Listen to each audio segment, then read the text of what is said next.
Jorge Amado. O Menino Grapiúna. Capa e ilustrações, Floriano Teixeira. Retrato do autor por Carlos Bastos. Editora Record, edição especial, 1982. O texto de O Menino Grapiúna foi publicado inicialmente no número que a revista Vogue dedicou a meu trabalho de escritor, em fevereiro de 1980. Com ele, no Natal de 1981, a MPM Propaganda, dando continuidade à louvável tradição que já nos oferecera, livros de Érico Veríssimo, Graciliano Ramos, Mário Quintana, Carlos Drummond de Andrade, Gilberto Freire, entre outros, conseguiu organizar precioso volume, iluminado com deliciosas ilustrações de mestre Floriano Teixeira, edição fora do comércio, limitada a 11.000 exemplares, para oferta a seus clientes e amigos. Na ocasião, recebi pedidos e reclamações de inúmeras pessoas que, tendo procurado adquirir o Menino Grapiúna e não o encontrando à venda, se sentiram frustradas. Livro, diziam-me elas, deve estar exposto nas livrarias, à disposição do público. Quanto aos meus editores, sofreram violento assédio de livreiros e leitores, tendo sido presidente da editora Record obrigado a explicar pela imprensa o sucedido, prometendo para breve uma tiragem destinada ao grande público, com as características gráficas das edições dos meus outros livros. Tendo um maior respeito pelos leitores, solicitei à Record que pusesse à venda, ao mesmo tempo que a edição anunciada, uma que reproduzisse exatamente o volume destinado pela MPM Propaganda aos seus clientes e amigos, possibilitando assim a aquisição de exemplares idênticos aos da pequena obra-prima gráfica que foi a edição fora do comércio, a todos aqueles que os buscaram inutilmente nas livrarias. J.A. Bahia, janeiro de 1982. Para Zélia, que ouviu Lalu contar peripécias do Menino Grapiúna. Para Alice Floriano Teixeira e para Isabela, neta de Alice, secretária de Floriano, minha amiga. Para Alice e Luiz Carta, recordando dias baianos. 1. De tanto ouvir minha mãe contar, a cena se tornou viva e real, como se eu houvesse guardado memória do acontecido. A égua tombando morta, meu pai, lavado em sangue, erguendo-me do chão. Eu tinha 10 meses de idade, engatinhava na varanda da casa ao fim do crepúsculo quando as primeiras sombras da noite desciam sobre os cacauais de recente plantação, sobre a mata virgem, inóspita e antiga. Desbravador de terras, meu pai erguera sua casa mais além de Ferradas, povoado do jovem município de Itabuna, plantara cacau, a riqueza do mundo. Na época das grandes lutas. A luta pela posse das matas, terra de ninguém, se alastrava nas tocaias, nas trincas políticas, nos encontros de jagunços no sul do estado da Bahia, negociavam-se animais, armas e a vida humana. Em busca do Eldorado, onde o dinheiro era cama de gato, chegava a mão de obra, vinda do alto sertão das secas ou de Sergipe, da pobreza e da falta de trabalho, os alugados, os bons de foice e enxada e os bons de pontaria. Pagos numa tabela alta, os jagunços de tiro certeiro tinham regalias. As cruzes demarcavam os caminhos do alardeado progresso da região, os cadáveres estrumavam os cacauais. Meu pai cortava a cana para a égua, sua montaria predileta. O jagunço, postado atrás de uma goiabeira, a repetição apoiada na forquilha de um galho, assim me enxergo na nítida rememoração, esperou o bom momento para descarregar a arma. O que teria salvo o condenado? Um movimento brusco dele ou da égua, talvez, pois o animal recebeu a bala mortal, enquanto nos ombros e nas costas do coronel João Amado de Faria vieram incrustar-se caroços de chumbo que ele jamais retirou, visíveis sob a pele até o fim da vida. Exibidos com certa relutância e alguma vaidade para ilustrar a repetida narrativa de minha mãe. Ainda conseguiu o ferido levantar o filho e levá-lo até a cozinha onde Dona Eulália preparava o jantar. Entregou-lhe o menino coberto com o sangue paterno. Sucedeu no distante ano de 1913. Eu nascera em agosto de 1912 naquela mesma roça de cacau, de nome Auricídia. Rapazola, meu pai abandonara a cidade sergipana de estância, civilizada e decadente, para a aventura do desbravamento do sul da Bahia, para implantar, com tantos outros participantes da saga desmedida, a civilização do cacau, forjar a nação grapiúna, a uns poucos quilômetros de Ferradas, nos limites de Ilhéus e Itabuna, ergue-se hoje uma universidade com milhares de alunos. Mas, naquele então, minha mãe dormia com a repetição sob o travesseiro. 2. Existirá mesmo alguma lembrança guardada na retina do infante, as águas crescendo, entrando pela terra, cobrindo o capim, arrastando animais, restaurando um mistério violado da mata, ou tudo resulta de relatos ouvidos? A enchente do rio Cachoeira, nos começos de 1914, levou plantações, casa, chiqueiro, a vaca, os burros e as cabras. Fugitivos, meus pais chegaram ao povoado com a roupa do corpo, carregando um menino. Em Ferradas, já não havia onde recolher tantos foragidos. Fomos enviados para o lazareto, habitualmente reservado aos leprosos e bexigosos, transformado em abrigo para as vítimas da cheia. Lavaram o chão de cimento com umas poucas latas de água, recordava minha mãe. Outros recursos não existiam, nem remédios, nem enfermeiras ou médicos, eram as terras do sem-fim. Quem sabe, devo essa amedrontadora hospedaria de minha primeira infância ao fato de ter permanecido imune à varíola até hoje, jamais qualquer vacina antivariolosa, das tantas que me aplicaram no correr dos anos, fez efeito. Nem sequer a primeira, novidade na região, em 1918, a pele cortada a canivete. De tão predisposta, Maria, a pequena empregada, desabrochou em pústulas. Todo mundo de braço inchado, febril, sentindo-se mal. Permaneci impávido, a subir pelas árvores, a correr na praia. A bexiga fazia parte de meu sangue. 3. Naquele tempo, a bexiga negra dizimava as populações da zona do cacau. A bexiga, o impaludismo, a febre. Que febre? Não sei, diziam apenas a febre para designar a implacável matadora. Seria o tifo. Matate macaco, afirmavam para caracterizar a violência e a malignidade daquela febre fatal, a febre, pura e simplesmente. Na época das chuvas, tornava-se epidêmica, deixava de ser a febre, passava a ser a peste. Vinha do fundo das matas, no rastro dos jaracuçus e das cascavéis. A febre contentava-se em matar uns quantos, a peste enlutava as cidades e os campos, não havia remédio que valesse. Tampouco medicação capaz de enfrentar a bexiga negra. Contagiosa como nenhuma outra moléstia, as suas vítimas eram isoladas nos lazaretos, longe das povoações. Por milagre, um bexigoso se curava, regressava com as marcas no rosto e nas mãos. Macabra visão de infância a me fazer estremecer até hoje, os bexigosos, metidos em sacos de aniagem, sendo levados para o lazareto, carregados pelos miraculados, ou seja, por aqueles que, havendo contraído a varíola e tendo escapado com vida, tornaram-se imunes ao contágio. Caminhando lado a lado com a morte, incorporado ao reduzido grupo de familiares, acompanhei de longe o transporte de um colega de escola primária até que o carregador, com o saco às costas, desapareceu no caminho, nos limites da cidade. A bexiga e os bexigosos povoam meus livros, vão comigo pela vida afora. 4. Da praia do Pontal, de infinita beleza, o menino cavalga em cacho de cocos verdes, eleva-se nos ares, sobrevoa o porto e os navios, vive entre a realidade e a imaginação. Na garupa do improvisado ginete conduz a fada, a princesa, a estrela, a esfarrapada vizinha, nos olhos e no riso da companheira de viagem aprende as primeiras noções de amor. A menina exerce poderoso fascínio. Dengosa e matreira, negaceia, foge e retorna, o pai é canoeiro, passa o dia sobre o dorso da leve embarcação, levando gente carga de um lado para outro da Bahia, do subúrbio pobre de Pontal para a cidade rica de Ilhéus.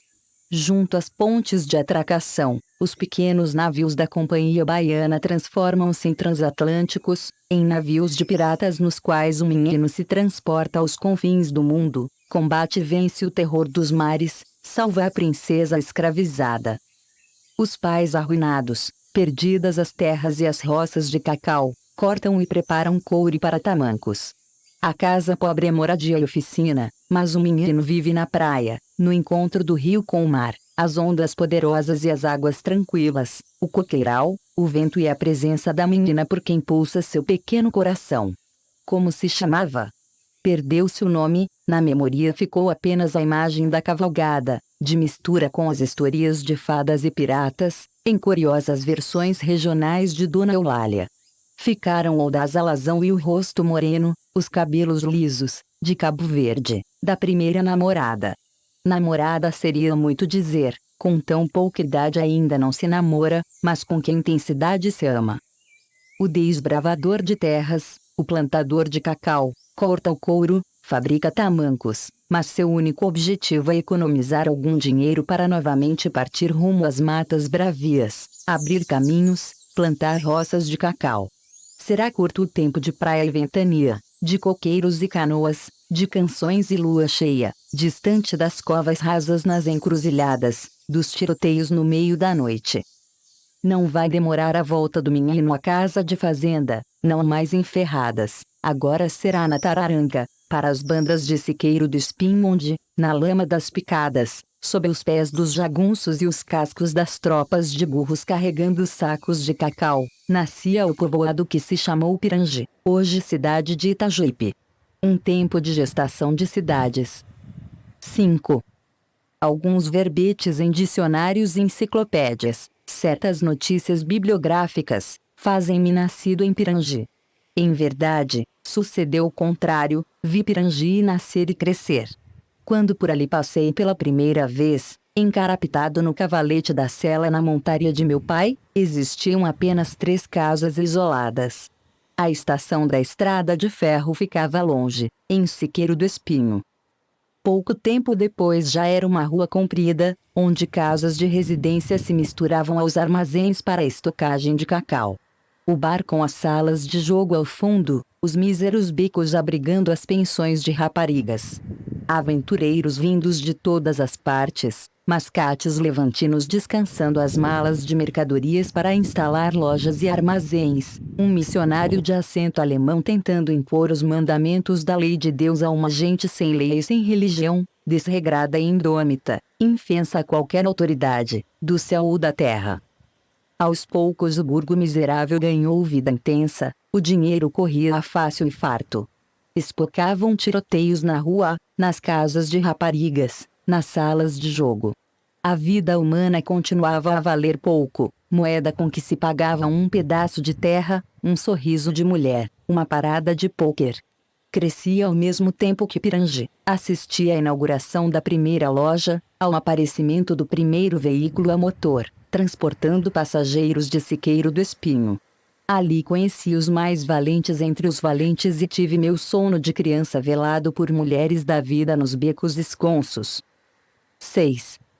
Memória verdadeira e completa guardo de outra cena, essa não mais de ouvir dizer e sim de tê-la vivido em meio à noite cálida e assustadora da Tararanga. Menino de quantos anos? 5, talvez um pouco mais, não sei, é difícil estabelecer as medidas do tempo da primeira infância. Muito pequeno ainda, com certeza. Acordado pelos latidos dos cachorros aos quais se somavam outros ruídos no pátio em frente à casa, fui espiar. Como fiz para esconder-me na varanda, para não ser visto, não me lembro. Recordo, sim, com absoluta nitidez, a visão exaltante, na obscuridade moviam-se vultos, sombras, ouviam-se vozes, relinchos dos animais. Meu pai montado em sua mula preta, melhor do que qualquer cavalo, afirmava ele, os cabras em burros, pois naquelas estradas infames de lama, buracos e precipícios, os cavalos eram montaria de pouca segurança. Serviam apenas para os desfiles dos coronéis nas ruas de Ilhéus e Itabuna, os arreios de prata. Nas celas, os trabucos. Chefe dos cabras, Argemiro, um sergipano sarará, que servira meu pai nos tempos de Ferradas, novamente com ele na Tararanga, afamado e temido, o revólver no cinto. Acima de Argemiro, marcado pela varíola, caboclo de olhos vivos, fazendeiro e político, brasilino José dos Santos, o compadre Brás, a mais fascinante figura de minha infância. compadre e amigo do coronel João Amado, jamais lhe faltou nas horas difíceis. Impossível encontrar-se na região do Cacau valentia e desassombro iguais ao dele, assim constava e era a verdade. Alguns anos depois eu vi enfrentar sozinho um grupo de bandidos enviados pelos inimigos políticos para provocar alteração em Pirangi. Sua simples presença na rua, largou a mesa onde almoçávamos, tomou do revólver e saiu sozinho porta afora. Bastou para que a baderna terminasse e os jagunços fugissem, fora o braço direito de Basílio de Oliveira nas grandes lutas pela posse da terra. A tropa armada partiu, certamente um pequeno grupo de homens, parecia-me um exército. Minha mãe, magra e resignada, viu o marido tomar mais uma vez o rumo de Itabuna para garantir, com amigos e cabras, a eleição de um sobrinho. Eleições a bico de pena, sob a vigilância dos jagunços. Só então, quando a cavalgada sumiu, minha mãe reparou no menino a espiar. Tomou o filho nos braços e o teve contra o seio. Mocinha devotada aos irmãos, também eles coronéis do Cacau, meu tio Fortunato, empolgante figura, pagara preço alto pelo título e pelas terras, saiu das lutas cego de um olho, numa das mãos restaram-lhe apenas 2 dedos, esposa devotada ao marido, disposta e silenciosa, sem um queixume, odiava aquele mundo bárbaro do qual fazia parte. Animais e homens desapareceram na noite. Na varanda, com Dona Eulália, ficavam o menino e a morte. A morte, companheira de toda a minha infância. 7. Temas permanentes, o amor e a morte estão no centro de toda a minha obra de romancista.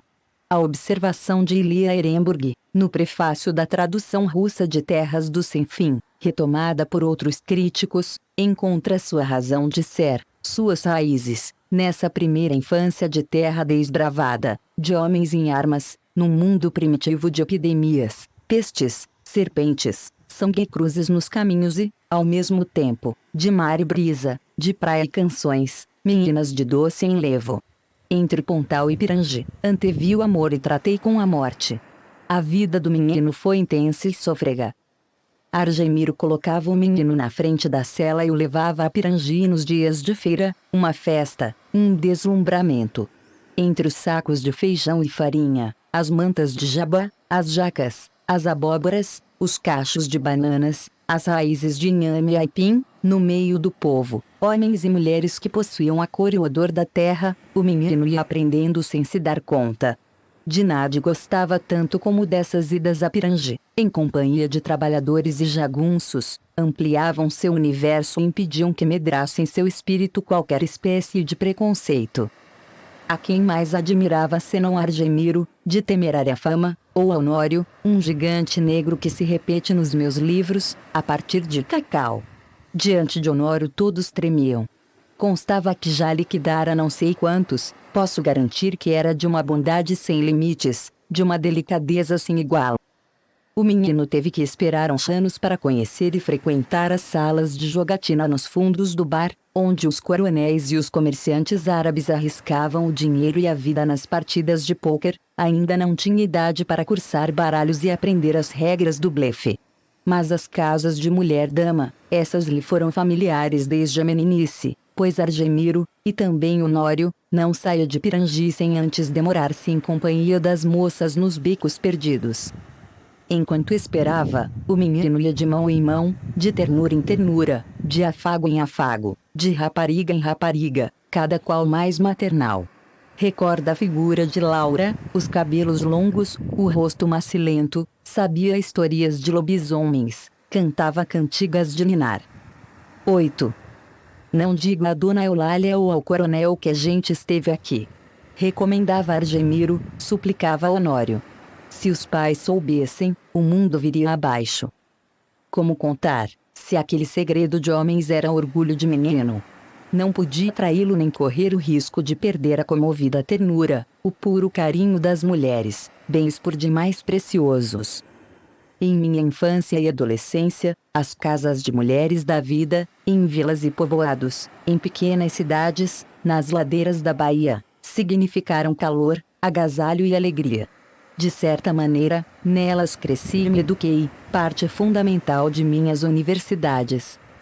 Nada tinham de prostíbulos. A palavra pesada e torpe não serve para designar interiores tão familiares e simples, onde toquei os limites extremos da miséria e da grandeza do ser humano. Na roça, na hora do banho, Marocas, solteirona devota e carente, examinava ansiosa o sexo do menino, nele encostava o rosto, suspirando, foi quem primeiro o masturbou. Nas casas de rapariga, quando Argemiro ou Honório entregavam o menino aos cuidados das mulheres, nenhuma delas, jamais, teve gesto ou anelo que não fosse puro e maternal. Mulheres perdidas, assim eram chamadas, o rebotalho da humanidade. Para mim, de começo foram maternais, depois amigas fraternas, tímidas e ardentes namoradas. Acalentaram meus sonhos, protegeram minha indócil esperança, deram-me a medida da resistência à dor e à solidão, alimentaram-me de poesia. Despidas de todos os direitos, renegadas por todas as sociedades, perseguidas, enganadas, degradadas, possuíam imensas reservas de ternura, incomensurável capacidade de amor. Que outra coisa tenho sido senão um romancista de putas e vagabundas? Se alguma beleza existe no que escrevi, provém desses despossuídos, dessas mulheres marcadas com ferro em brasa, os que estão na fímbria da morte, no último escalão do abandono. Na literatura e na vida, sinto-me cada vez mais distante dos líderes e dos heróis, mais perto daqueles que todos os regimes e todas as sociedades desprezam, repelem e condenam. 9. Os líderes e os heróis são vazios, tolos, prepotentes, odiosos e maléficos. Mentem quando se dizem intérpretes do povo e pretendem falar em seu nome, pois a bandeira que empunham é da morte, para subsistir necessitam da opressão e da violência.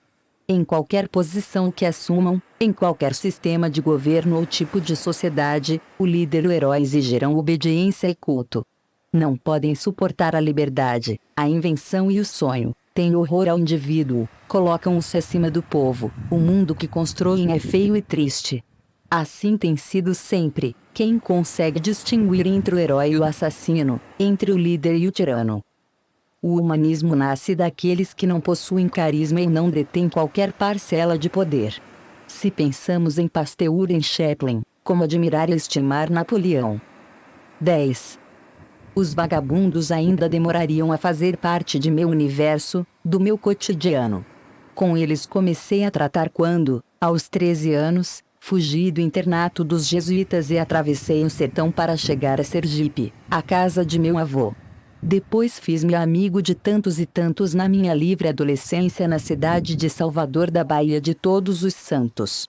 Amigo dos vagabundos, dos mestres de saveiro, dos feirantes, dos capoeiristas, do povo dos mercados e dos candomblés. Mais do que isso, fui um deles.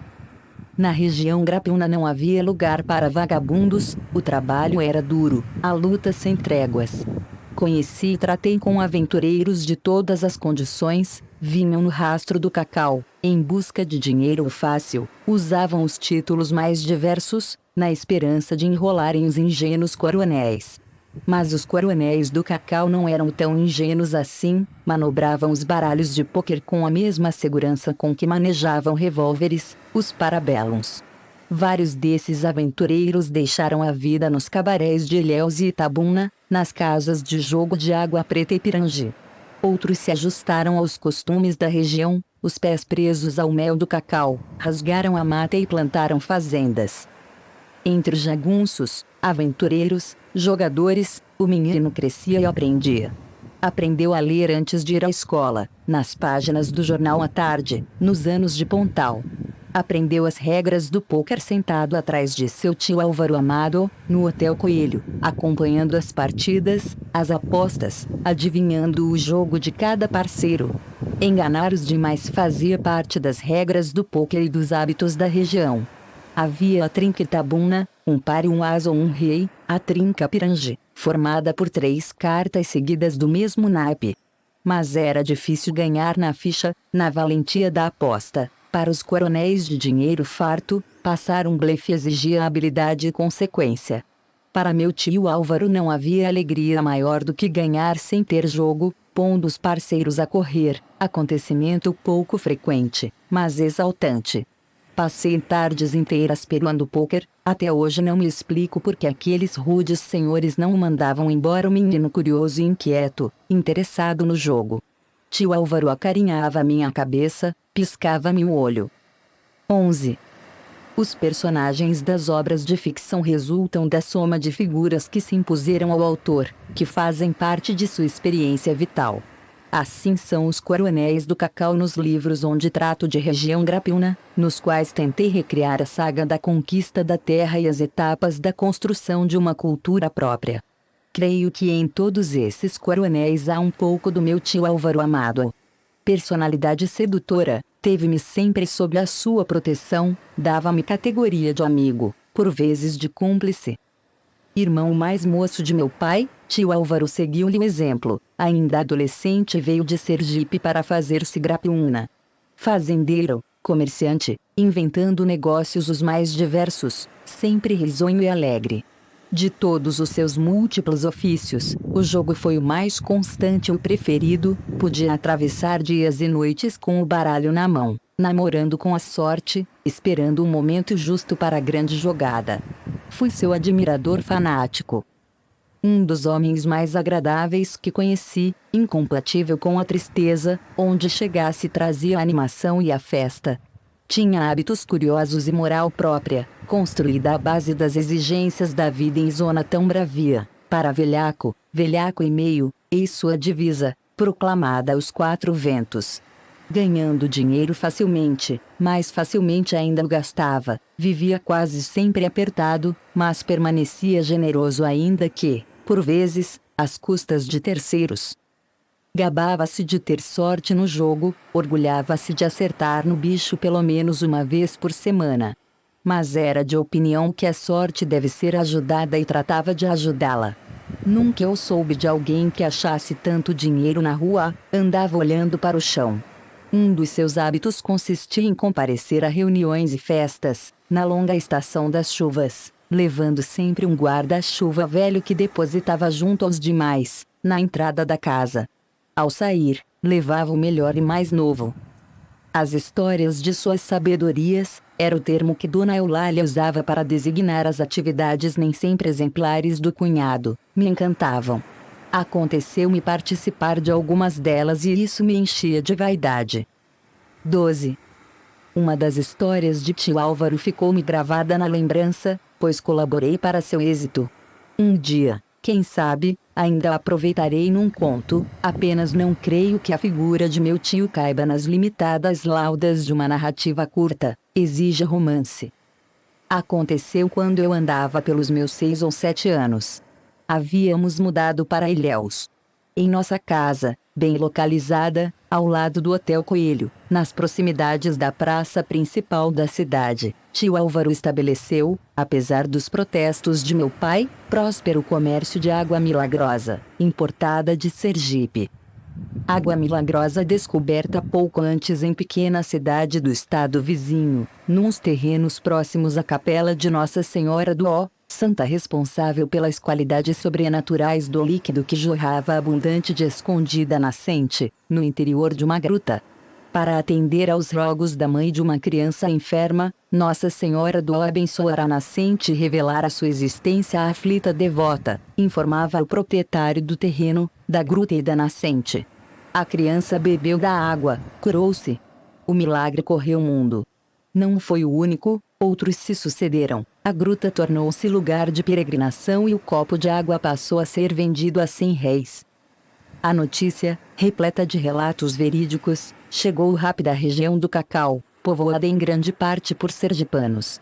Logo alguns enfermos partiram em busca de cura.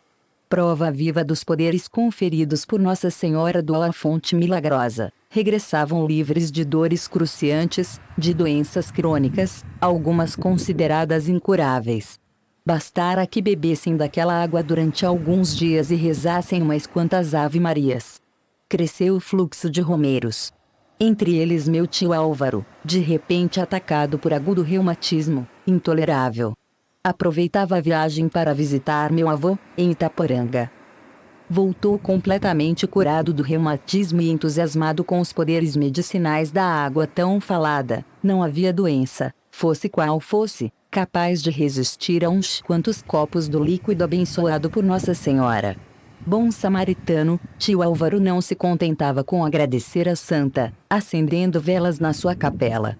Desejoso de estender o milagre àqueles enfermos que não tinham condições de viajar até Sergipe, desembarcou do navio da Baiana, no porto de Ilhéus, trazendo em sua bagagem 2 latas de querosene cheias de água milagrosa, recolhida diretamente na nascente divina, além de pequena reprodução da imagem de Nossa Senhora do Ó ao lado da gruta. Crescera animado comércio de objetos religiosos. Tio Álvaro anunciou a venda, a preço convidativo, de garrafas do inestimável produto da misericórdia divina. Não visava a lucros e, sim, ajudar o próximo, estendendo aos demais o milagre de que fora beneficiário. O coronel João Amado tentou impedir o santo negócio, passou uma lição de moral no irmão, mas quem conseguia resistir à lábia e aos argumentos de tio Álvaro?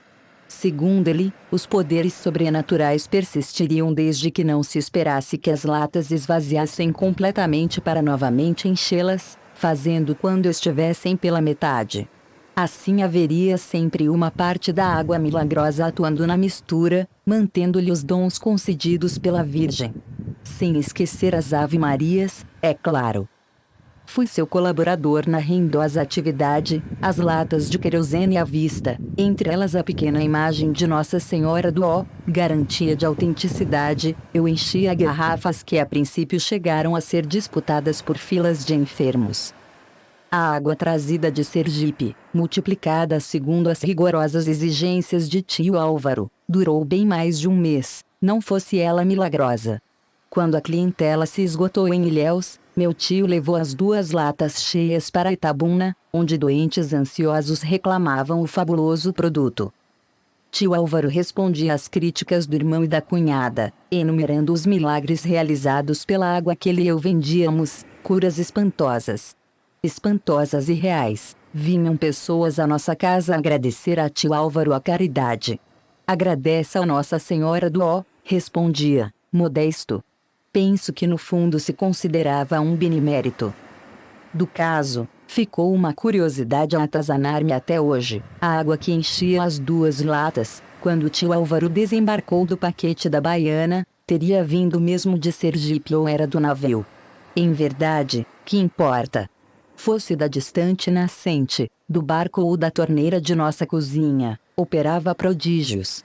Curou muita gente, rendeu-me alguns cruzados. Cruzado era uma moeda grande, de 400 réis. Meu tio gratificava bem seus ajudantes. Quando fugi do colégio dos jesuítas, foi tio Álvaro quem viajou até Sergipe para me buscar. Eu esperava que o mundo caísse em cima de mim. De tio Álvaro não ouvi críticas nem acusações. No seu sorriso, pareceu-me encontrar solidariedade e aplauso. 13. No começo, devido à enorme quantidade de serpentes, de todos os tipos, cada qual mais venenosa, as residências dos fazendeiros nas roças eram geralmente construídas sobre os chiqueiros ou em suas proximidades. A capa de gordura a envolver os porcos impedia a ação mortal das cobras e eles as mastigavam e comiam. Em troca, havia quem criasse jiboias, mais efetivas que os gatos no combate aos ratos. Com a ampliação das fazendas, o crescimento da riqueza, as modestas casas mal situadas transformaram-se em casas grandes à maneira dos engenhos de açúcar do Recôncavo, dos latifúndios sertanejos, ostentando comodidade e luxo. Erguiam-se cercadas de varandas, em centro de terreno limpo e cuidado. Fartura de animais domésticos, cães e gatos em quantidade. Nos terreiros multiplicavam-se as aves de criação, galinhas, perus, patos, conquins. Por vezes aves da floresta, domesticadas. Minha mãe criava jacus e mutuns em meio às galinhas. Cabras e carneiros, vacas leiteiras. Algumas fazendas exibiam pomares, plantados atrás da casa grande, pés de laranja, tangerina, lima, carambola, pinha, graviola, jambo, pitanga, manga, caju. As jaqueiras, os sapotezeiros, os pés de umbu e cajá faziam parte da mata virgem. A jaca era a fruta principal, delícia para a família, boa ração para as vacas e os burros. O luxo cresceu com o poder e a vaidade dos coronéis, cada qual querendo exibir riqueza maior. Vi pianos de cauda em fazendas da vizinhança, como fizeram para transportá-los até aquelas lonjuras. Meu pai se contentara com a aquisição de um gramofone, instrumento que deixava os trabalhadores estupefatos. Em frente à casa grande, na fazenda de José Henrique, florescia um jardim de rosas e cravos, extremo requinte. José Henrique era requintadíssimo, no vestir e no trato, negro retinto, audaz desbravador de terras, trajava-se com o maior esmero, outra figura tutelar de minha infância. Mais do que tudo me encantavam, enchiam meus olhos, as oleogravuras francesas que um mascate árabe espalhara pela vastidão das fazendas de cacau. Reproduziam paisagens da Europa, um campo civilizado de castelos e moinhos, relvados e flores, pastores e pastoras, o oposto das terras primitivas, de serpentes e febres, recém-conquistadas para o plantio do cacau. Por uma pastora de gansos, amarguei incurável paixão. Posso ainda vê-la na atmosfera azul do quadro, de pé com seu cajado, a cabeleira solta, o olhar perdido no infinito. 14. Os soldados da polícia militar desembarcaram em Ilhéus sob o comando de um coronel cujas credenciais eram a violência e a crueldade com que pacificar o sertão. Vinha com ordens terminantes de acabar com o cangaço na zona do cacau. Em verdade, por detrás da súbita decisão moralizadora do governo do estado escondiam-se razões políticas. O coronel e seus soldados não pretendiam fazer prisioneiros. As informações sobre a ação da brigada não deixavam dúvidas acerca da maneira de agir do coronel. Não adiantava render-se, entregar-se, a justiça sumária ditava a sentença na hora. Entre os adversários mais visados encontrava-se José Henrique, temido clavinote a serviço da oposição. Suas terras limitavam com as de meu pai. Os soldados da Briosa cercaram os domínios do negro orgulhoso e insolente. Atento às conversas, aos comentários na casa grande e nas casas de trabalhadores, o menino soube das ameaças a seu amigo José Henrique. Gostava do vizinho, cuja extensa crônica de chefe de assaltos e mortes não o impedia que, de volta das viagens à Bahia e ao Rio, ia à capital do país pelo menos uma vez por ano para refazer seu guarda-roupa, lhe trouxesse um brinquedo caro, estrangeiro. O menino viveu dias de alarma, à escuta para recolher notícias. Os trabalhadores apostavam, José Henrique conseguiria escapar com vida. Soube do encontro, numa trilha próxima à mata, do comandante da polícia militar e do chefe de jagunços. "Esteja preso", gritou o militar para José Henrique, disparando a arma ao mesmo tempo, atirando para matar. Na confusão, José Henrique sumiu mata adentro, deixando um rastro de sangue. Disseram-no atingido por 3 balas, condenado. O cerco se apertou em torno à mata, para impedir a fuga. Argemiro levou o menino para ver os soldados da Briosa. Iguais aos jagunços, a única diferença era a túnica. Os dias passavam, José Henrique acoitado na mata. Quando os urubus descerem em voo rasante, saberemos que o bandido morreu e iremos buscar os restos. Será fácil localizá-los, onde os urubus estiverem, eles estarão, diziam os oficiais, repetindo as bravatas do comandante. O menino sentia um aperto no coração, mas nem assim perdeu a esperança. José Henrique, segundo Honório, tinha pacto com o diabo, corpo fechado. No meio da noite o menino acordou com as batidas na porta da frente. José Henrique, a roupa rasgada, imundo, esfomeado, sedento, mas parecia assombração, recebera 2 balas num braço, a terceira rasgara-lhe o rosto que estava inchado, purulento, desagradável de ver-se. Mas sorriu para o menino que foi em busca do copo com água enquanto Dona Eulália trazia algodão, iodo, maravilha curativa e panos limpos. Acendeu-se a lenha no fogão para esquentar comida. Tendo matado a fome e a sede, o braço em improvisada tipóia, o rosto lavado, José Henrique recusou a montaria e o acompanhamento de Argemiro e Honório postos à disposição pelo vizinho. A pé e sozinho seria mais fácil escapar.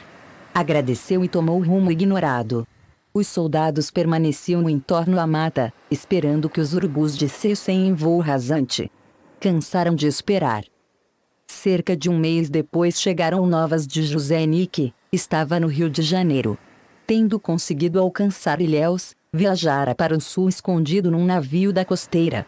O médico de bordo cuidara dele. A notícia deu lugar à música de harmônica e violão, a arrasta-pé e a farto consumo de cachaça no arruado dos trabalhadores. Dia alegre, de comemoração. 15.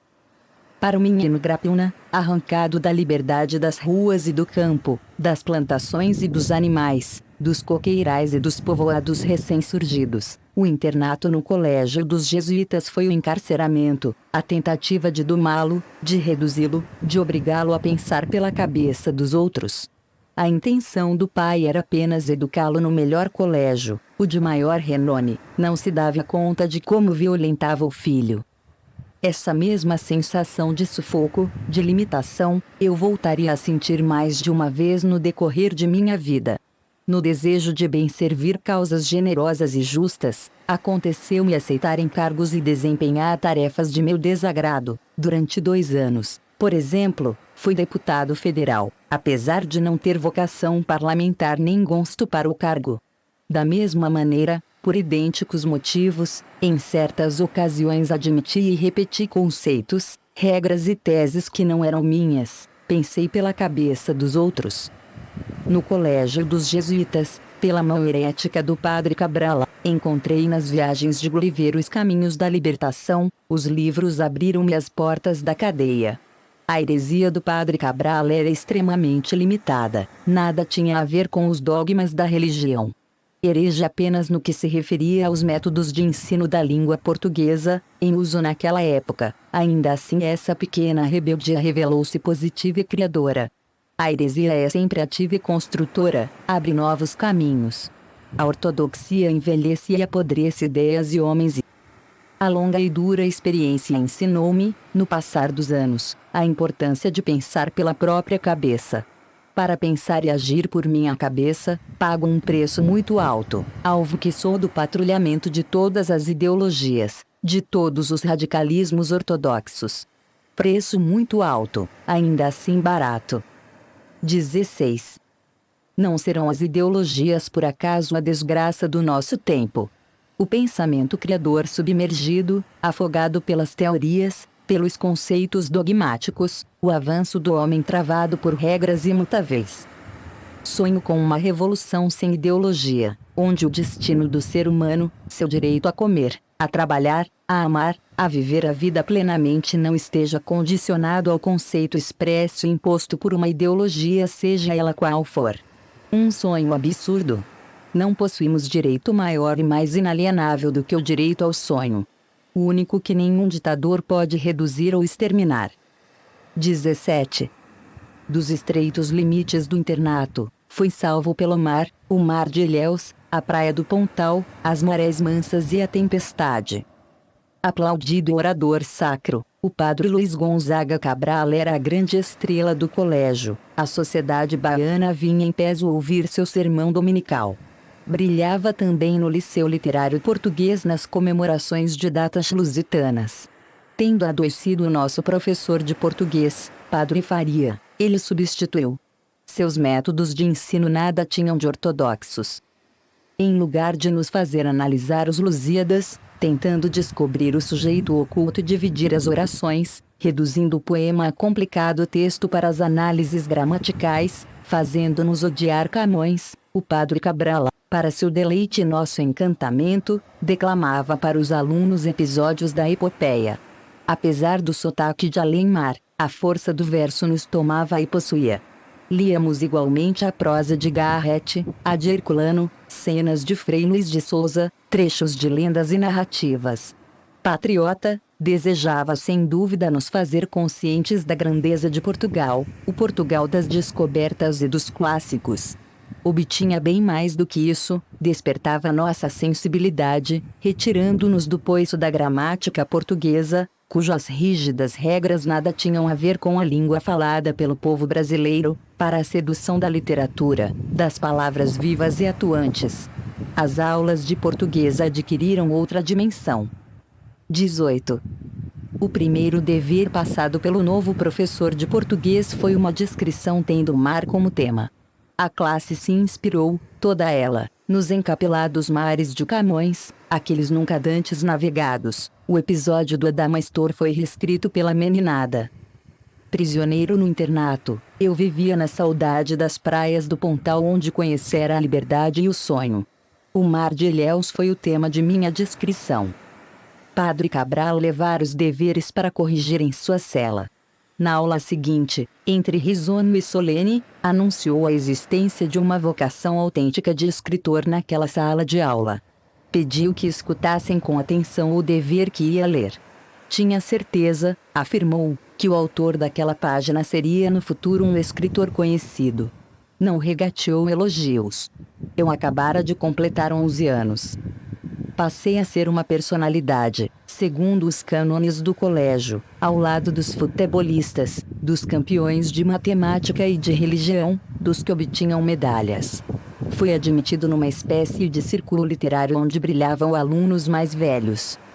Nem assim deixei de me sentir prisioneiro, sensação permanente durante os 2 anos em que estudei no colégio dos jesuítas. Houve, porém, sensível mudança na limitada vida do aluno interno. O padre Cabral tomou-me sob sua proteção e colocou em minhas mãos livros de sua estante. Primeiro as viagens de Gulliver, depois clássicos portugueses, traduções de ficcionistas ingleses e franceses. Data dessa época minha paixão por Charles Dickens. Demoraria ainda a conhecer Mark Twain, o norte-americano não figurava entre os prediletos do padre Cabral. Recordo com carinho a figura do jesuíta português erudito e amável. Menos por me haver anunciado escritor, sobretudo por me haver dado amor aos livros, por me haver revelado o mundo da criação literária.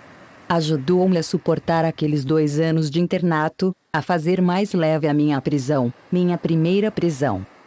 Fugi no início do 3º ano, atravessei o sertão da Bahia, iniciando minhas universidades. Os amigos pedem a palavra. Baiano, profissão escritor. Em seu discurso de posse na Academia Brasileira de Letras, em 1961, Jorge Amado afirmava: não pretendi nem tentei jamais ser universal senão sendo brasileiro e cada vez mais brasileiro. Poderia mesmo dizer, cada vez mais baiano, cada vez mais um escritor baiano. Talvez por isto mesmo esse escritor cada vez mais baiano é com acento grave cada vez mais universal, contando entre seus feitos nada menos de 16 milhões e meio de exemplares editados em todo o mundo até 1978. São mais de 400 quilômetros de lombadas de a preencher uma imensa prateleira de ficção que ligasse o Rio a São Paulo ou, como o escritor talvez preferisse, sua querida Bahia, assim nomeia Salvador, a São Jorge dos Ilhéus. Trocando em graúdos, são 29 títulos, em 684 edições brasileiras, 40 portuguesas. 260 traduções diversas em 38 idiomas, cujas primeiras edições perfazem 377 lançamentos, abrangendo 47 países, afora Brasil e Portugal. Mas deixemos de lado, agora, essas impressionantes estatísticas e passemos a Jorge Amado, homem escritor, nos depoimentos de gente do mesmo ofício, admiradores e amigos, alguns entre os inúmeros que conquistou em uma vida ardente ou na carreira de sua eleição. Para saudar Jorge Amado. Coisas do gosto nacional. Sem fingimento de pecado. A flor do sexo em Dona Flor. O ardor canela em Gabriela. O amor baiano em Jorge Amado. De brasileiros em geral. Carlos Drummond de Andrade. Na obra já tão numerosa de Jorge Amado, nada se perde e nada se repete. Cada livro que nos dá é com acento grave uma alegria e uma grata surpresa. Qual será a próxima? Sérgio Buarque de Holanda. Jorge Amado, escritor emérito, é monumento vivo da literatura brasileira de todos os tempos. Poucos escritores tiveram sua arte tão profundamente arraigada, como a dele, em nossa cultura popular, e tão dedicada à luta pela sua dignificação. É por isso que, a um só tempo, nacional e universalmente, Jorge Amado é lido, respeitado e querido. Enio Silveira. Felizmente, um escritor brasileiro que fez sucesso internacional se chama, e é, Jorge Amado. Quando eu era um menino de 20 e poucos anos, ele me dava comida. Comida mesmo. Paulo Mendes Campos. Rubem Braga escreveu uma vez que José Lins do Rego parecia uma mangueira. Fora do contexto, a metáfora é estranha, mas na crônica é expressiva e bonita. Jorge Amado também tem esse ar festivo de árvore carregada de frutos. É uma natureza rica e generosa, que se entrega literariamente ao Brasil e dá ao mundo uma notícia do Brasil, do que há de genuíno na alma da Bahia. Jorge Amado é bom e farto, como o Brasil deve ser um dia. Otto Lara Rezende. Jorge Amado não é apenas um narrador fascinante, desses que se apoiam do leitor desde a primeira linha de suas histórias e só o largam na última página, já ansiosos pelo livro que virá depois. E, também, um admirável criador de personagens que se incorporam à nossa própria existência, tão vivas e tão presentes como se fossem donas de nossa intimidade. Nem são outras as razões que lhe proporcionaram situação singular na literatura brasileira, sendo, talvez, o único escritor a viver magnificamente dos livros que publica. Barbosa Lima Sobrinho. Jorge Amado foi nosso companheiro de trabalho quando, em 1934, viemos com a Casa de São Paulo para o Rio. Alguns escritores brasileiros foram, naquela ocasião, por ele trazidos para a editora. Dele reeditamos os romances e editamos os novos Jubiaba, Mar Morto e os Capitães da Areia. Orgulho-me, como todos os brasileiros, do seu triunfo, do seu sucesso. Desejo relatar um fato curioso sobre Jorge Amado e nós, em 1938, numa praça em Salvador, na Bahia, foram queimados aproximadamente uns 2.000 livros do autor, numa cerimônia cívica, com auto de fé lavrado, assistida pelo povo baiano. José Olímpio. Em todos os momentos de sua vida, ele continua sendo, e fundamentalmente, o escritor. Este é o segredo da unidade de sua obra. Ao longo de tantos anos de atividade literária, Jorge Amado vem se empenhando numa luta permanente em defesa de um ideal de justiça social, sem jamais trair a sua vocação de artista. Capitão de longo curso, como seu famoso personagem, ele continua perscrutando o horizonte de sua inesgotável imaginação de romancista, pronta a recolher da vida as primeiras imagens de uma nova criação. Fernando Sabino. Para os que pensam que a eleição de um escritor para a academia significa submissão às exterioridades formais da vida literária, não há desmentido melhor, em nossas letras, do que a lição de Jorge Amado. Jorge, ocupante da cadeira de Machado de Assis, tendo como patrono José de Alencar, é o mesmo Jorge de sempre, fiel a si mesmo, coerente com suas ideias, sem qualquer alteração no seu estilo de vida e no seu estilo de escritor. E o mesmo amigo. E o mesmo grande companheiro. Josué Montelo. Cantor da terra, romancista da vida que escorre no suor e na lágrima do povo. Baiano, brasileiro e arcanjo. Mestre de histórias, poeta do simples. Jorge, amado de todos nós. José Sarney. A dívida que a cultura brasileira tem para com Jorge Amado aqui dentro e lá fora, se avoluma e cresce mais que nossa famosa dívida comercial externa. Cada vez que viajo, passando por universidades, livrarias ou encontrando eventualmente leitores comuns, tenho ímpeto de mandar telegramas de agradecimento a Jorge Amado. Ele sozinho fez mais por nossa cultura que todos os departamentos de promoção cultural do governo em toda a história da República. Afonso Romano de Santana. Desde o primeiro até o último dos seus romances, Jorge Amado conquistou um título que até agora ninguém, mesmo os nossos melhores ficcionistas, conseguiu lhe tirar: o de maior contador de histórias do Brasil. O povo gosta dele, e basta. Joel Silveira. Jorge Amado, meu pai baiano, é uma pessoa muito importante na minha vida. Não é com acento grave só como Gabriela. Jorge me orientou em coisas fundamentais, num período fascinante e delicado. Libra Zélia fotografou e ampliou. Acho muito difícil falar de Jorge Amado. Sônia Braga. Até os anos 30, os escritores brasileiros escreviam para os seus pares, com os olhos voltados para o exterior. Coube aos ficcionistas do pós-modernismo criar o público para a literatura e dar a esta um caráter nacional. Jorge Amado foi um pioneiro nesse sentido e sua obra continua a voltar-se para nossa terra e nossa gente. Esses os traços fundamentais de sua grandeza e da importância de sua literatura. Nelson Werneck Sodré. O gênio de Jorge Amado, tão luxuriantemente brasileiro, sintoniza, como poucos, com todos os seres, de qualquer canto do mundo. Tão empolgante quanto sua obra extraordinária é o ser humano que é, transbordando sensibilidade, generosidade, solidariedade. Foi em minha casa que Jorge Amado e Guimarães Rosa se encontraram pela primeira vez. Naquele dia perguntei a Jorge no que ele acreditava. Na Bahia, respondeu, a gente acredita um bocadinho em tudo. A grandeza de Jorge Amado, porém, está em que todos acreditam murcho nele e amam, profundamente, a universalidade baiana de sua criação. Saravá. Pedro Bloch. O primeiro livro de Jorge Amado que eu li foi Jubiabá. Como me diverti com as aventuras do marinheiro. E li todos os outros com o mesmo interesse, uma literatura viva, espontânea, cheia de imaginação e poesia. Quincas Berro d'Água é com acento grave, na sua obra, o texto de minha preferência. Oscar Niemeyer. Tenho por Jorge Amado a maior admiração, ele é com acento grave um baiano sensual e romântico. A razão de ser do seu extraordinário sucesso como escritor vem do seu profundo humanismo.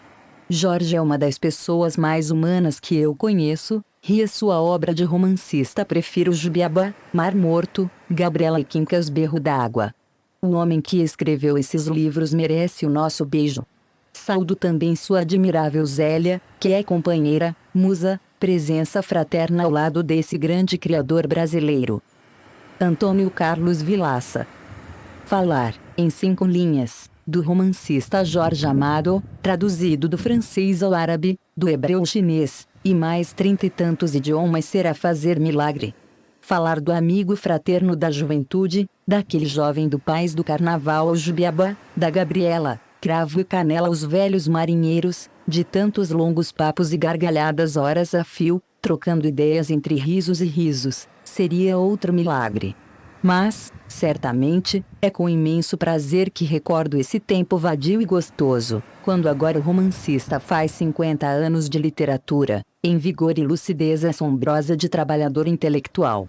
Jorge transformou um país do carnaval num país ainda do carnaval, mas também do romance, de grandes e fabulosos romances de muita beleza. Octávio Malta. Seria ilusório esperar que uma obra como a de Jorge Amado, estreitamente ligada às circunstâncias da história recente do Brasil, não suscitasse controvérsias quanto à sua significação literária. Essa discussão continuará, sem dúvida. Mas, enquanto isso, algo em Jorge já é com acento grave definitivo. Ele transformou milhares de brasileiros em aficionados da literatura, o que, num país de tão poucos leitores, é com acento grave fundamental. Mário Pontes. Falar de Jorge Amado em apenas 5 linhas é com acento grave um desafio à capacidade de definição e ao espírito de síntese. Existe um universo na obra de Jorge, com um espírito shakespeariano de criação, que só é possível resumir dizendo-se que a sua operosidade literária o aproxima do poder misterioso dos demiurgos. Primeiro a região limitada, depois a ampla Bahia, cada qual com o seu rumo próprio, homens e mulheres em ação, destinos em conflito, tudo dentro da realidade que só é possível imaginada. Em 50 anos, Jorge foi, de conquista em conquista, num processo de espantoso aperfeiçoamento da sua força captadora da condição dos humildes, dos simples, dos naturais, dos autênticos, figuras que ele projetou como formas errantes, e hoje vivem para o encantamento e a magia de toda a humanidade. Aos 30º de Ataide. Há muitos anos que esse Jorge Amado da Bahia vem movimentando o registro civil do mundo. E o mundo ficou melhor com os personagens de Jorge Amado, porque são gente do Brasil. Com a nossa maravilhosa doidice de construir Brasília e depois dormir na rede. mas com a nossa alegria, a nossa ternura e a nossa eternidade. José Cândido de Carvalho. Nenhuma carreira mais rapidamente vitoriosa, ninguém tão depressa transpôs as fronteiras. Com menos de 25 anos saia da língua portuguesa e era um nome entre os povos da terra. Quantas línguas! Quantas traduções! Quantas edições! Quantos milhares de exemplares! Você sabe. Nem ele, esse Jorge, esse Amado. Inveja dele. Eu tenho. Você não? Orígenes Lessa. Jorge Amado é um brasileiro raro, que empenha sua vida e seu talento de escritor na arte de decifrar a alma do seu povo. Armando Nogueira. Passa alguém, por mim, sorrindo. Como é mestre. Novo livro. É lindo. E eu, fingindo ser Jorge. Mentindo. Vai indo, vai indo. Dorival Caymmi. Senhor Jorge Amado. Não deveis a vossa eleição para esta cadeira apenas aos membros desta academia. É certo que a deveis a vós mesmo e a vossa obra realizada ao longo de 30 anos de intensa atividade literária. Mas não a deveis menos aos vossos confrades que não fazem parte do nosso cenáculo, nenhum dentre eles ousou concorrer convosco e deles recebestes também a consagração unânime, inclusive daqueles que, por motivos de ordem política, de oposição ideológica, de convicção doutrinária, pudessem ter contra vós reservas de natureza pessoal. Raimundo Magalhães Júnior. Do discurso pronunciado na posse de Jorge Amado na Academia Brasileira de Letras. Para escrever sobre o Jorge Amado seria preciso conhecer bem a alma brasileira, essa coisa ao mesmo tempo lírica e trágica, sensual e mística que nos move e nos comove. Não seria preciso ser baiano, mas ajudaria. Dizem que o Brasil é a Bahia e o resto do país são os seus arredores. Assim como existe concentrado de fruta, a Bahia é um concentrado de Brasil, o Brasil é a grande Bahia. Seria preciso entender disto. Para escrever sobre o Jorge Amado seria preciso ser um Jorge Amado. Luiz Fernando Veríssimo. Na história da literatura brasileira, Jorge Amado vai ficar como um dos seus expoentes máximos. Captando de maneira invulgar os mistérios da Bahia, portanto os mistérios brasileiros, ele não encontra paralelo, na vida literária do país de todos os tempos, com mais ninguém, se levarmos em conta a força ficcional, o profissionalismo consciente, criação multifária de personagens que passaram a ter vida própria, trabalho incansável, extrapolação da cultura brasileira através de dezenas e dezenas de línguas estrangeiras, intimidade total com o leitor, um excepcional ser humano. Os críticos de punho de renda o desprezam. É que ele tem cheiro de povo. A que maior glória pode aspirar um escritor do terceiro mundo? Josué Guimarães. Neste país chega-se a literatura através de Jorge Amado. Por que Jorge Amado? Pelo exótico, pelo irônico, pelo sensual, pelo fantástico, pelo prazer contagiante da história bem narrada. Razões às quais acrescento mais uma: pessoal, busco em Jorge Amado o jovem que varava madrugadas devorando seus livros, emocionado por vezes até as lágrimas. Busco em Jorge Amado o jovem que, graças a seus livros, acreditou num mundo melhor, mais justo e mais humano. Busco em Jorge Amado um reencontro comigo mesmo. Moacir Scliar. W.F. Contentes. Rosto. 1, 2, 3, 4, 5, 6, 7, 8, 9, 10, 11, 12, 13, 14, 15, 16, 17, 18. Os amigos pedem a palavra. Esta obra foi digitalizada sem fins comerciais e destinada unicamente à leitura de pessoas portadoras de deficiência visual. Por força da Lei de Direitos de Autor. Por isto, este trabalho é oferecido gratuitamente aos amigos cegos e deficientes visuais de acordo com a Lei. Lei 9.610, de 19 de fevereiro de 1998, sobre os direitos autorais. Alteração, atualização e consolidação da legislação. Título I, dos direitos do autor. Capítulo IV, das limitações aos direitos autorais.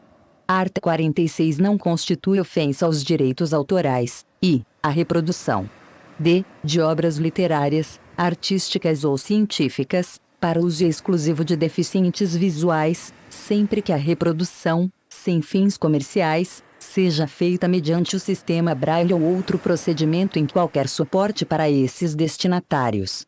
Jorge Amado. O Menino Grapiúna. Capa e ilustrações, Floriano Teixeira. Retrato do autor por Carlos Bastos. Editora Record, edição especial, 1982. O texto de O Menino Grapiúna foi publicado inicialmente no número que a revista Vogue dedicou a meu trabalho de escritor, em fevereiro de 1980. Com ele, no Natal de 1981, a MPM Propaganda, dando continuidade à louvável tradição que já nos oferecera, livros de Érico Veríssimo, Graciliano Ramos, Mário Quintana, Carlos Drummond de Andrade, Gilberto Freire, entre outros, conseguiu organizar precioso volume, iluminado com deliciosas ilustrações de mestre Floriano Teixeira, edição fora do comércio, limitada a 11.000 exemplares, para oferta a seus clientes e amigos. Na ocasião, recebi pedidos e reclamações de inúmeras pessoas que, tendo procurado adquirir o Menino Grapiúna e não o encontrando à venda, se sentiram frustradas. Livro, diziam-me elas, deve estar exposto nas livrarias, à disposição do público. Quanto aos meus editores, sofreram violento assédio de livreiros e leitores, tendo sido presidente da editora Record obrigado a explicar pela imprensa o sucedido, prometendo para breve uma tiragem destinada ao grande público, com as características gráficas das edições dos meus outros livros. Tendo um maior respeito pelos leitores, solicitei à Record que pusesse à venda, ao mesmo tempo que a edição anunciada, uma que reproduzisse exatamente o volume destinado pela MPM Propaganda aos seus clientes e amigos, possibilitando assim a aquisição de exemplares idênticos aos da pequena obra-prima gráfica que foi a edição fora do comércio, a todos aqueles que os buscaram inutilmente nas livrarias. J.A. Bahia, janeiro de 1982. Para Zélia que ouviu Lalu contar peripécias do Menino Grapiúna. Para Alice Floriano Teixeira e para Isabela, neta de Alice, secretária de Floriano, minha amiga. Para Alice e Luiz Carta, recordando dias baianos. 1. De tanto ouvir minha mãe contar, a cena se tornou viva e real como se eu houvesse guardado memória do acontecido. A égua tombando morta, meu pai, lavado em sangue, erguendo-me do chão.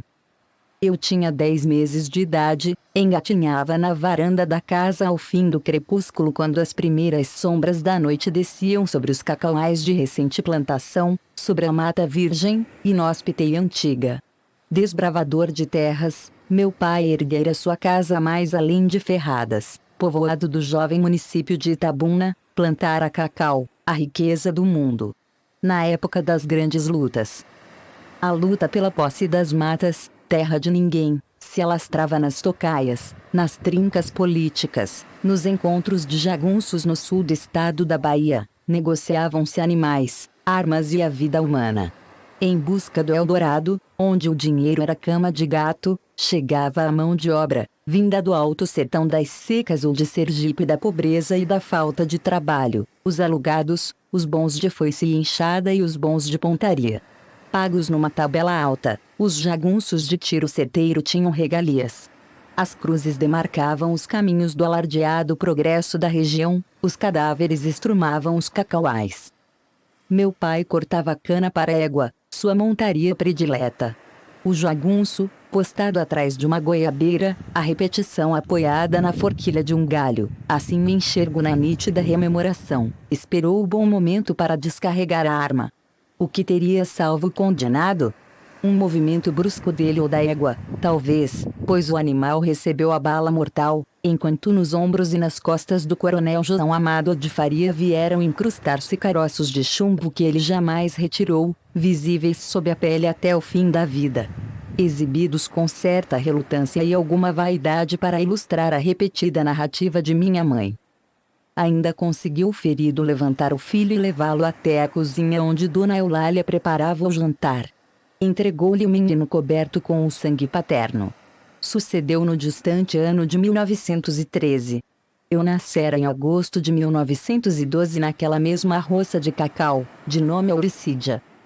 Rapazola, meu pai abandonara a cidade sergipana de estância, civilizada e decadente, para a aventura do desbravamento do sul da Bahia, para implantar, com tantos outros participantes da saga desmedida, a civilização do cacau, forjar a nação grapiúna, a uns poucos quilômetros de Ferradas, nos limites de Ilhéus e Itabuna, ergue-se hoje uma universidade com milhares de alunos. Mas, naquele então, minha mãe dormia com a repetição sob o travesseiro. 2. Existirá mesmo alguma lembrança guardada na retina do infante, as águas crescendo, entrando pela terra, cobrindo o capim, arrastando animais, restaurando um mistério violado da mata, ou tudo resulta de relatos ouvidos?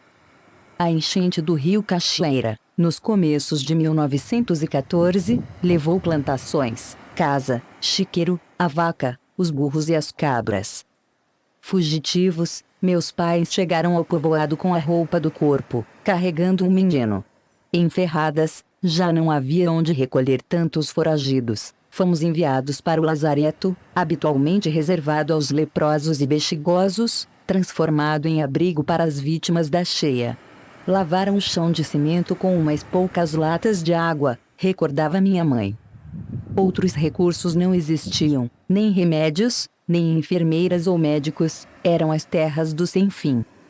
Quem sabe, devo essa amedrontadora hospedaria de minha primeira infância ao fato de ter permanecido imune à varíola até hoje, jamais qualquer vacina antivariolosa, das tantas que me aplicaram no correr dos anos, fez efeito. Nem sequer a primeira, novidade na região, em 1918, a pele cortada a canivete. De tão predisposta, Maria, a pequena empregada, desabrochou em pústulas. Todo mundo de braço inchado, febril, sentindo-se mal. Permaneci impávido, a subir pelas árvores, a correr na praia. A bexiga fazia parte de meu sangue. 3. Naquele tempo, a bexiga negra dizimava as populações da zona do cacau. A bexiga, o impaludismo, a febre. Que febre?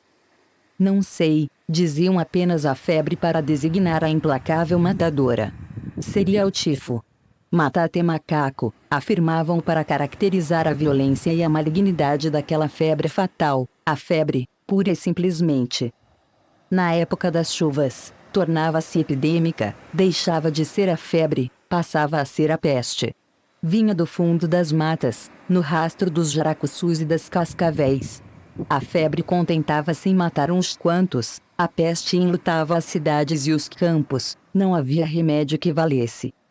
Tampouco medicação capaz de enfrentar a bexiga negra. Contagiosa como nenhuma outra moléstia, as suas vítimas eram isoladas nos lazaretos, longe das povoações. Por milagre, um bexigoso se curava, regressava com as marcas no rosto e nas mãos. Macabra visão de infância a me fazer estremecer até hoje. Os bexigosos, metidos em sacos de aniagem, sendo levados para o lazareto, carregados pelos miraculados, ou seja, por aqueles que, havendo contraído a varíola e tendo escapado com vida, tornaram-se imunes ao contágio. Caminhando lado a lado com a morte, incorporado ao reduzido grupo de familiares, acompanhei de longe o transporte de um colega de escola primária até que o carregador, com o saco às costas, desapareceu no caminho, nos limites da cidade. A bexiga e os bexigosos povoam meus livros, vão comigo pela vida afora.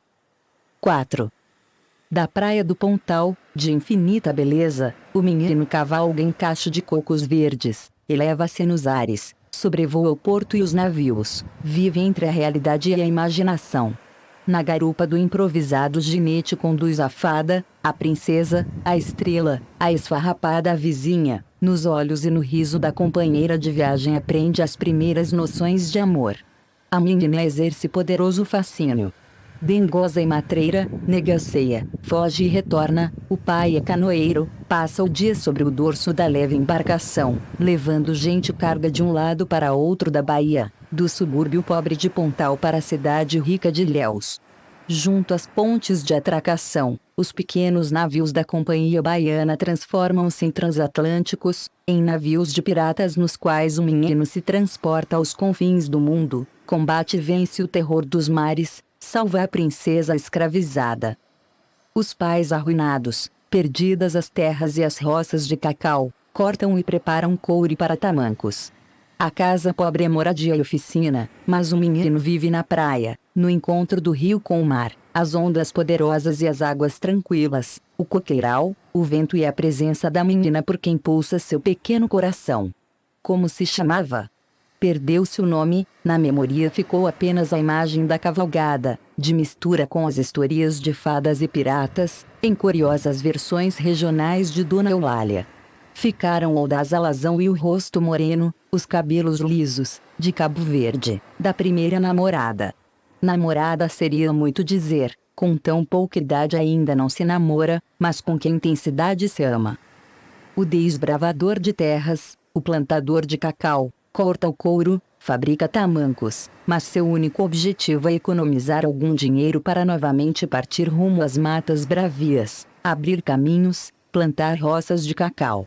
Será curto o tempo de praia e ventania, de coqueiros e canoas, de canções e lua cheia, distante das covas rasas nas encruzilhadas, dos tiroteios no meio da noite. Não vai demorar a volta do menino à casa de fazenda, não mais em Ferradas, agora será na Tararanga, para as bandas de Siqueiro do Espinho onde, na lama das picadas, sob os pés dos jagunços e os cascos das tropas de burros carregando sacos de cacau, nascia o povoado que se chamou Pirangi, hoje cidade de Itajuípe.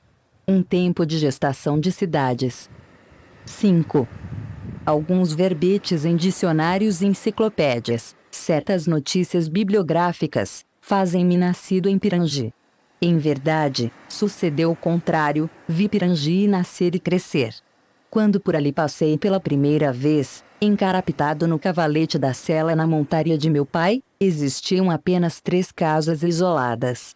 A estação da estrada de ferro ficava longe, em Siqueiro do Espinho. Pouco tempo depois já era uma rua comprida, onde casas de residência se misturavam aos armazéns para a estocagem de cacau. O bar com as salas de jogo ao fundo, os míseros becos abrigando as pensões de raparigas. Aventureiros vindos de todas as partes, mascates levantinos descansando as malas de mercadorias para instalar lojas e armazéns, um missionário de acento alemão tentando impor os mandamentos da lei de Deus a uma gente sem lei e sem religião, desregrada e indômita, infensa a qualquer autoridade, do céu ou da terra. Aos poucos o burgo miserável ganhou vida intensa, o dinheiro corria fácil e farto. Espocavam tiroteios na rua, nas casas de raparigas, nas salas de jogo. A vida humana continuava a valer pouco, moeda com que se pagava um pedaço de terra, um sorriso de mulher, uma parada de pôquer. Crescia ao mesmo tempo que Pirangi, assistia à inauguração da primeira loja, ao aparecimento do primeiro veículo a motor, transportando passageiros de Siqueiro do Espinho. Ali conheci os mais valentes entre os valentes e tive meu sono de criança velado por mulheres da vida nos becos esconsos. 6. Memória verdadeira e completa guardo de outra cena, essa não mais de ouvir dizer e sim de tê-la vivido em meio à noite cálida e assustadora da Tararanga. Menino de quantos anos? 5, talvez um pouco mais, não sei, é difícil estabelecer as medidas do tempo da primeira infância. Muito pequeno ainda, com certeza. Acordado pelos latidos dos cachorros aos quais se somavam outros ruídos no pátio em frente à casa, fui espiar. Como fiz para esconder-me na varanda, para não ser visto, não me lembro. Recordo, sim, com absoluta nitidez, a visão exaltante, na obscuridade moviam-se vultos, sombras, ouviam-se vozes, relinchos dos animais. Meu pai montado em sua mula preta, melhor do que qualquer cavalo, afirmava ele, os cabras em burros, pois naquelas estradas infames de lama, buracos e precipícios, os cavalos eram montaria de pouca segurança. Serviam apenas para os desfiles dos coronéis nas ruas de Ilhéus e Itabuna, os arreios de prata. Nas celas, os trabucos. Chefe dos cabras, Argemiro, um sergipano sarará, que servira meu pai nos tempos de ferradas, novamente com ele na tararanga, afamado e temido, o revólver no cinto. Acima de Argemiro, marcado pela varíola, caboclo de olhos vivos, fazendeiro e político, brasilino José dos Santos, o compadre Brás, a mais fascinante figura de minha infância. Compadre e amigo do coronel João Amado, jamais lhe faltou nas horas difíceis. Impossível encontrar-se na região do Cacau valentia e desassombro iguais ao dele, assim constava e era a verdade. Alguns anos depois eu vi enfrentar sozinho um grupo de bandidos enviados pelos inimigos políticos para provocar alteração em Pirangi. Sua simples presença na rua, largou a mesa onde almoçávamos, tomou do revólver e saiu sozinho porta afora. Bastou para que a baderna terminasse e os jagunços fugissem, fora o braço direito de Basílio de Oliveira nas grandes lutas pela posse da terra. A tropa armada partiu, certamente um pequeno grupo de homens, parecia-me um exército. Minha mãe, magra e resignada, viu o marido tomar mais uma vez o rumo de Itabuna para garantir, com amigos e cabras, a eleição de um sobrinho. Eleições a bico de pena, sob a vigilância dos jagunços. Só então, quando a cavalgada sumiu, minha mãe reparou no menino a espiar. Tomou o filho nos braços e o teve contra o seio. Mocinha devotada aos irmãos, também eles coronéis do Cacau, meu tio Fortunato, empolgante figura, pagara preço alto pelo título e pelas terras, saiu das lutas cego de um olho, numa das mãos restaram-lhe apenas 2 dedos, esposa devotada ao marido, disposta e silenciosa, sem um queixume, odiava aquele mundo bárbaro do qual fazia parte. Animais e homens desapareceram na noite. Na varanda, com Dona Eulália, ficavam o menino e a morte. A morte, companheira de toda a minha infância. 7. Temas permanentes, o amor